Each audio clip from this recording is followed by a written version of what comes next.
Good morning, everybody. Today I'm not talking, well, I might be talking about party games a little bit, but today I'm talking about games that okay, so if you hear thumping, I'm in the basement. The kids are running around upstairs because it's 30 degrees outside and they're stuck inside. So just bear with me. With this quarantine and not being able to meet with my board game group, it's had me thinking very fondly of past gaming memories, and some of my favorite memories are from those times when I played a game for the first time and I realized immediately I had to have that game, and I bought it on the spot or decided I needed to buy it.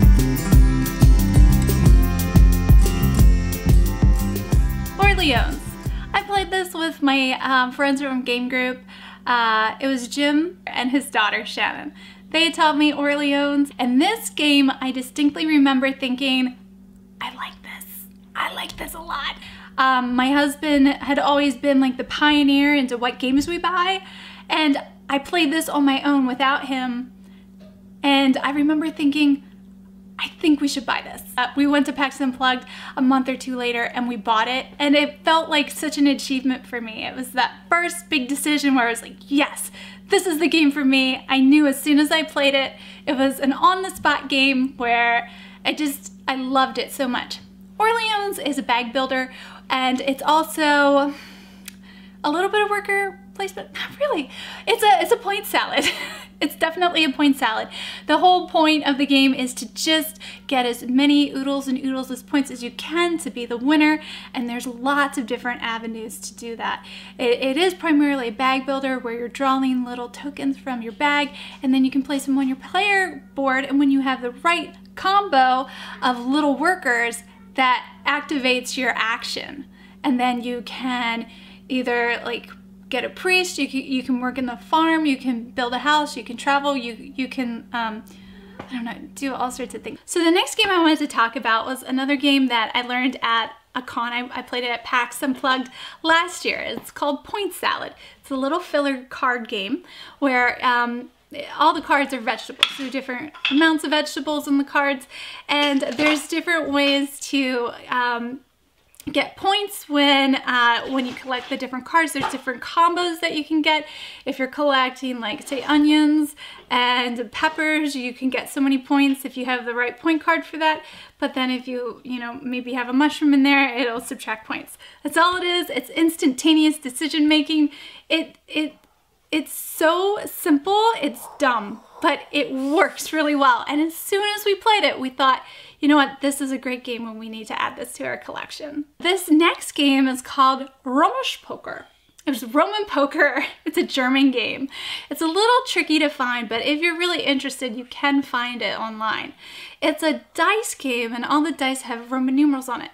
Now, this is a game that my husband played at a weekly board game group, and he played it and he thought Jonna would like this a lot, and he went ahead and bought it right away. And he was right. I do like it a lot. What you're doing is you're rolling these dice with Roman numerals, and you're trying to make legit Roman numeral numbers. But if you roll the wrong amount, then you're out of luck and you don't get to score anything. So it's very much a push your luck game. There are cards that allow you to bend the rules a little bit, which I love.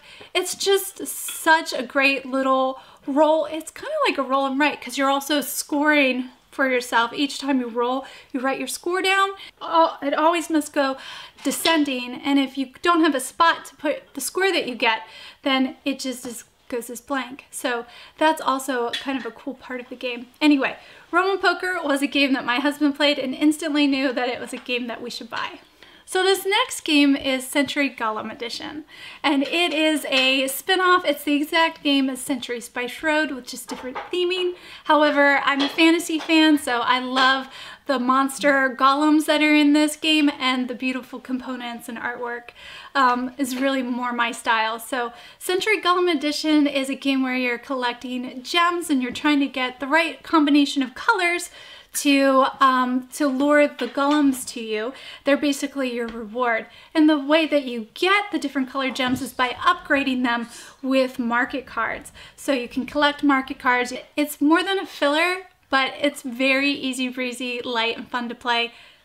This was the first game that I played and I instantly knew I wanted it and I asked for Christmas that year. Well, the next game I'm going to talk about, I only played recently. I remember distinctly playing it on February 15th at our local board gaming group. This game is called Manila, and it is a pontoon betting game. You're betting on these boats that are racing into a harbor, carrying goods. So what happens is you place the ships on the board, you roll the dice, and then they move forward. And then you place your pawn out, taking a stake in what's gonna happen in the race. So you can either bet that the ships are gonna sink or that the ships are gonna come into harbor, or you can take a position in the pirate boat, and if the ships land on 13 and just one short space of making it into the harbor, you can take over the ships and take all the cargo for yourself. And it's all based on dice rolls. It's total luck, and it is just absolutely bonkers fun. When we played it for the first time, I felt so happy. I hadn't had that much fun playing a board game, except if you count D&D. I just fell in love with it immediately. And while we were playing it, I was saying, Daniel, can we buy this game? Is it on Amazon? Is it like Miniature Market? Where can we find this game? And we did. We bought it the next day. So Manila was definitely a on-the-spot game for us. What are some on-the-spot games for you? I'd like to hear in the comments. What's a game that you played and you instantly knew you wanted to buy it? Either you bought it while you were still playing it, or you bought it shortly after because you knew you wanted it in your collection. I hope you guys are well. I hope you're staying safe and that you're happy and whole. And just be encouraged to know that we will have our fun board gaming memories to have again soon. And just remember to cherish the memories that you do have. Take heart, take care, and I'll see you in the next video.